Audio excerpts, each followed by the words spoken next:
ქართულმა ოცნებამ საპროცესო კოდექსში საბჭოთა ანონიმკები დააბრუნა. Ამ შეფასებას აკეთებენ იურისტები. სისხლის სამართლის კოდექსში შესული ცვლილებებით შეუძლებელი ხდება დადგენა, ვისი ჩვენების საფუძველზე უშვებენ ადამიანებს ციხეში მრავალწლიანი მუხლით. პროკურატურას შეუძლია ნარკოდანაშაულზე მომუშავე ოპერ-მუშაკების ვინაობაც დამალოს.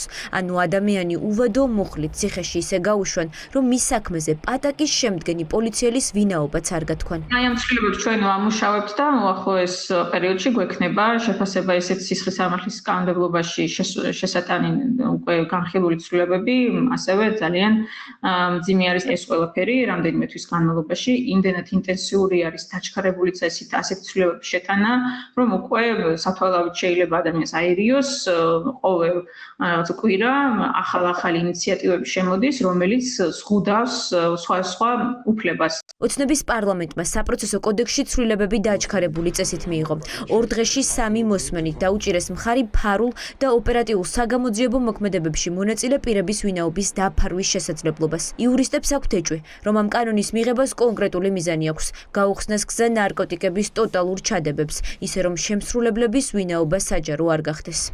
ფართოვდება საპოლიციო თვითმფრინავების არეალი და კიდევ უფრო მეტად იზრდება რისკები, რომ ეს ისედაც პრობლემური ოპერატიული საქმიანობა, ოპერატიული ინფორმაცია იყოს გამოყენებული ძალიან თვითმფრინავად, უკონტროლოდ.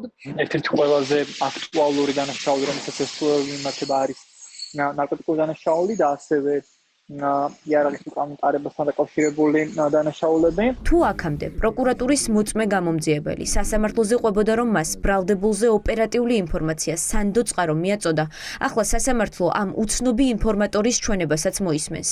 ის პროცესს ელექტრონულად ჩაერთვება, არც თავს წარადგენს და არც სახეს გამოაჩენს, მაგრამ სახელმწიფო ბრალდებას მისი ჩვენებით საქმეში დამატებითი მტკიცებულება გაუჩნდება. ვერც დავკითხავთ საფუძვლიანად, ის შეიძლება იყოს ჩვეულებრივი გამომძიებელი, არც იყოს სხვა ადამიანი, რომ არ ვიცით ვინ არის, ნებისმიერია და ხელოვნური ინტელექტი შეიძლება დასვა. ამის შემდეგ უკვე სასამართლო შეიძლება რომ გამომძიებლის ჩვენება ერთკიცებულება ჩათვალოს, ამ მეორე X ადამიანის ჩვენება მეორე მტკიცებულება ჩათვალოს, უკვე თქვას რომ მე მაქვს მტკიცებულება და ერთობლიობა და გამოიტანოს მაგალითად დასაჯოს სხვადასხვა სამოქალაქო აქტივისტების. დაგეგმილი ცვლილებები ემსახურება ერთ მიზანს.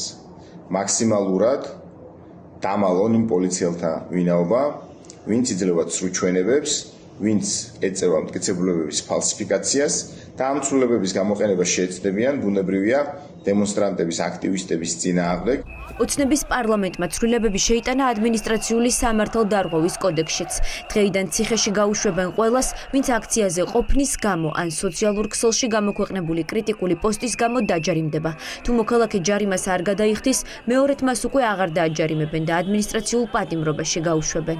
მის ფორმალურ საფუძვლებს იმისათვის, რომ შემდგომში ეს მოქალაქეების წინააღმდეგ გამოიყენოს და ამას აკეთებს სწორედ ძალიან მკაცრი ადმინისტრაციული სანქციების გამოყენებით, რომელიც თავისი არსით, ხანგრძლივობითა და ინტენსივობით სწორედ სისხლის სამართლებრივ სანქციებს უტოლდება. კანონში შესატანი ცვლილებების ავტორი ვერ ამბობს რა ვადა ექნება მოქალაქეს ჯარიმის გადასახდელად. მცირდება გასაჩივრების ვადები. თუ კი აქამდე ჯარიმას ჯერ პოლიციაში, შემდეგ კი სასამართლოს 2 ინსტანციაში ასაჩივრებდით, ახლა ეს წესი იცვლება. გასაჩივრების უფლება მხოლოდ სასამართლოში გექნებათ და პირველივე ინსტანციის გადაწყვეტილების შემდეგ ფული უნდა გადაიხადოთ.